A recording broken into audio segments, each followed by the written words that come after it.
बिस्मिल्लाहिर्रहमानिर्रहीम। अस्सलाम वालेकुम नाज़रीन। आशूरा के दिन रोज़ा रखो। रसूल अकरम सल्लल्लाहु अलैहि वसल्लम ने इस दिन का रोज़ा रखने का हुक्म फरमाते हैं। एक रिवायत में है कि रसूल अकरम सल्लल्लाहु अलैहि वसल्लम से पूछा गया कौन सा रोज़ा माह रमज़ानुल मुबारक के बाद अफजल है। फरमाया अल्लाह ताला के महीने माह मुहर्रमुल हराम के यौम आशूरा का रोज़ा। फ़िक़ाए कराम फरमाते हैं अब सुन्नत यही है कि 9वें और 10वें का रोज़ा भी रखें, क्योंकि नबी करीम सल्लल्लाहु अलैहि वसल्लम का 9वीं तारीख का रोज़ा रखने का इरादा भी था और इरशाद भी है।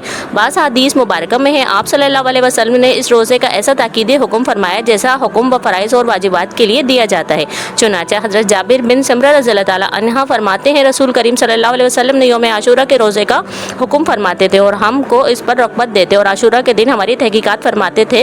फिर जब रमज़ान मुबारक के रोज़े फ़र्ज़ हुए तो ना हमें रोज़ा रखने का हुक्म फरमाया, ना ही मना फरमाया और ना ही तहकीकात फरमाई। हज़रत अब्दुल्लाह बिन अब्बास रज़ियल्लाहु ताला अन्हा रिवायत फरमाते हैं कि रसूल सल्लल्लाहु अलैहि वसल्लम ने आशूरा के दिन रोज़ा रखने का हुक्म फरमाया, यानी आशूरा 10 तारीख को कहते हैं। हज़रत अबू हुरैरा रज़ियल्लाहु ताला अन्हु फरमाते हैं रसूल सल्लल्लाहु अलैहि वसल्लम ने फरमाया रमज़ान मुबारक के बाद अफजल रोज़ा अल्लाह ताला के महीने मुहर्रमुल हराम के हैं और फ़र्ज़ नमाज के बाद अफजल नमाज रात की नमाज़ें यानी तहज्जुद की नमाज। नाज़रीन उम्मीद करती हूँ वीडियो आप लोगों को पसंद आएगी। मज़ीद इस तरीके की इस्लामिक इन्फॉर्मेशन इस्लामिक वीडियो देखने के लिए मेरे चैनल पर नए आने वाले सभी लोगों से रिक्वेस्ट है मेरे चैनल को लाइक सब्सक्राइब और वीडियो को शेयर लाजमी करें। जज़ाकल्लाह।